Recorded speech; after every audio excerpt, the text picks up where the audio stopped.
Hi అండి, అందరికీ నమస్తే. Welcome to Mokshasri DIY. ఈరోజు వీడియోలో వచ్చేసి శారీ కుచ్చులు ఈజీగా ఇంట్లో ఎలా కట్టుకోవాలనేది చూపిస్తున్నాను. సో దానికోసం వచ్చేసి నేను సిల్క్ థ్రెడ్ అండ్ ఇలా బీడ్స్ తీసుకున్నాను అనమాట. ఇవి వచ్చేసి తులం 10 రూపీస్ అలా ఉంటాయి అనమాట.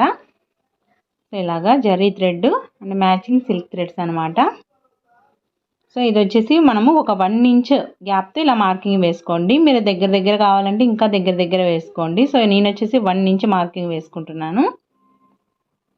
సో ఇలాగా 1.5 ఇంచ్ కానీ అక్కడ ఒక 8-9 వచ్చేటట్లు, 8-9 మరీ బాగుండవు, ఒక 10-15 వచ్చేటట్టు అయినా వేసుకోండి మీకు ఈ శారీ పళ్ళుకి. సో ఇలాగా నేను 1 ఇంచ్ ఇలాగ మార్కింగ్ వేసుకుంటున్నాను. తర్వాత ఒక 13 లైన్స్ ఇలాగా సిల్క్ థ్రెడ్ తీసుకున్నాను అనమాట. సో ఇలా తీసుకొని మనం ఇక్కడ చూసారా, సో ఇలా తీసుకున్న తర్వాత ఇప్పుడు బీడ్ వెక్కించుకోవాలి. సో ఇలాగా సో ఇలా వేసుకున్న తర్వాత మనకి ఈ థ్రెడ్ అనేది ఎంత లెంత్ కావాలో చూసుకొని నాట్ వేసుకునేకి అంత వదులుకొని కట్ చేసుకోవాలి. సో కింద సో కట్ చేసుకున్న తర్వాత ఇప్పుడు రెండు కలిపి మనము నాట్ వేసుకోవాలి. సో ఇక్కడ చూడండి, జాగ్రత్తగా ఇలా నాట్ వేసుకోవాలి. సో దగ్గరగా ఇలా వచ్చేటట్టు చూసుకొని ఇలా నాట్ వేసుకోవాలి. సో అన్నీ ఇలాగే వేసుకోవాలన్నమాట. అంటే నేను 2 గ్రీన్ కలర్ అంటే silk thread pink green sari matching ఉందండి. సో ఇలాగా 2 గ్రీన్ 2 పింక్ అలా వేసాను అనమాట. సో మీ ఇష్టము, ఎలాగైనా వేసుకోవచ్చు. సో ఇంకొకటి ఇలాగే వేస్తున్నాను.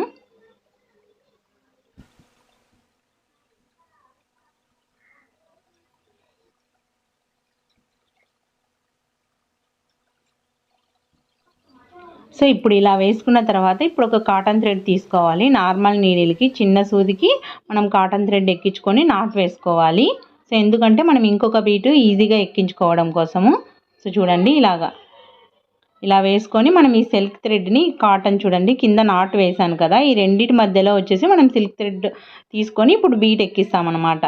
సో చూడండి, ఇలాగే ఎన్ని బీట్స్ అయినా వేసుకోవచ్చండి. వేసుకొని ఒకటేసారి మనము ఇలాగ అన్ని ముందే నాట్ వేసుకున్నామంటే అన్నిటికీ ఇలా బీట్స్ వేసుకొని ఇలాగ 3 వేసుకోవచ్చు. ఇలా వేసేటప్పుడు కొద్దిగా గ్యాప్ వదలండి, ఎందుకంటే మనం కింద కుచ్చు కట్టడం కోసం కొంచెం గ్యాప్ వదలాలి.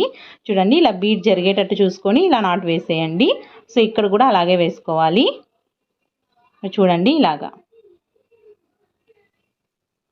నాట్ వేసిన తర్వాత మనకి కొంచెం బీడ్ పైకి కిందికి జరిగేటట్టు చూసుకొని గ్యాప్ వదులుకొని వేసుకోవాలి, ఎందుకంటే మనం ఇప్పుడు కుచ్చు కడతాము. సో దానికోసము స్పేస్ ఉండడం కోసం. సో ఇలాగే అన్నీ వేసుకోవాలన్నమాట. 2 అవి 2 ఇవి వేస్తున్నాను నేను. సో ఇప్పుడు మనం కుచ్చు కట్టడం కోసం నేను వచ్చేసి 70 లైన్స్ తీసుకున్నానండి. పింక్ కలరు, గ్రీన్ కలర్ కూడా అలాగే. మీకు ఇంకా బంచ్ బాగా ఇంకా కావాలి అంటే, బంచ్ లావుగా రావాలి అంటే ఇంకా 75 లైన్స్ అలాగా తీసుకోండి. నేను వచ్చేసి 70 లైన్స్ తీసుకున్నాను అనమాట. సో ఇలాగ సెంటర్లో నుంచి ఇలా తీసుకోవాలి. ఇలా తీసుకొని మనకి ఎంత లెంత్ కావాలి శారీ కుచ్చు అనేది చూసుకొని, ఇప్పుడు మీకు ఎంత లెంత్ కావాలో అంత లెంత్ చూసుకొని ఇప్పుడు కట్ చేసుకోవాలి. చూడండి, ఇలాగ స్ప్రెడ్ చేసుకోవాలన్నమాట. ఇలాగ వెడల్పుగా అనుకొని మనం ఇప్పుడు జరీ థ్రెడ్ ఒక 2 లైన్స్ తీసుకుంటున్నాను. జరీ థ్రెడ్ కూడా నార్మల్ నీడిల్కి జరీ థ్రెడ్ ఎక్కించేసుకొని ఇప్పుడు నాట్ వేసేయాలి.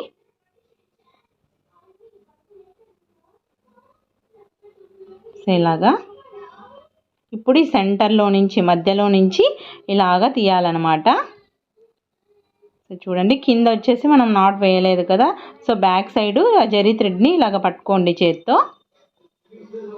ఇలాగా మనకి ఒక 2-3 టైమ్స్ కానీ 4-5 ఎంత బాగా మనము జరీ థ్రెడ్ ఇలా నాట్ వేసుకోవాలి. ఎంత బాగా కట్టుకుంటే అంత లుక్ బాగుంటుందన్నమాట. సో ఇలాగ నాట్ వేసుకుంటూ మనం వేసామంటే అది ఊడిపోదన్నమాట. చూడండి, ఇలాగా ఊరికే నార్మల్గా మనం చుట్టినామంటే ఊడిపోతుంది అనమాట. సో ఇలాగ నాట్ వేసినామంటే మనకి ఏం ఊడిపోదు, బట్ నీట్గా లుక్ వైజ్ కూడా చాలా నీట్గా ఉంటుంది. వేసేటప్పుడల్లా ఇలా నాట్ వేసేయండి. ఆ నాట్ వచ్చేసి మనకి కింద వైపు వచ్చేటట్టు చూసుకోండి. ఇలాగా ఒక 4-5 టైమ్స్ వేసేసి మనం కింద నుంచి నీడిల్ దించేసేయాలి. అప్పుడు బాగా నాట్ పడినట్లు అవుతుంది అనమాట. అప్పుడు మనకి జరీ థ్రెడ్ అనేది ఊడిపోదు. ఇలాగే అన్నీ ఇలాగే కంటిన్యూ చేసుకోవాలండి. ఐ హోప్ ఈ వీడియో మీ అందరికీ నచ్చిందని అనుకుంటున్నాను. నచ్చి తప్పకుండా లైక్ చేయండి, షేర్ చేయండి, సబ్స్క్రైబ్ చేయండి. అలాగే మన ఛానల్లో ఓన్లీ శారీ కుచ్చులే కాదండి, టైలరింగ్ వీడియోస్ కూడా ఉంటాయి. సో కొత్తగా ఎవరైనా నా ఛానల్ని చూస్తున్నట్లయితే ప్లీజ్ నా ఓల్డ్ వీడియోస్ ఒకసారి చెక్ చేయండి. నచ్చితే తప్పకుండా సబ్స్క్రైబ్ చేసుకోండి. రెగ్యులర్గా వీడియో చూస్తూ ఉండండి. సో సపోర్ట్ చేయండి. Thanks for watching.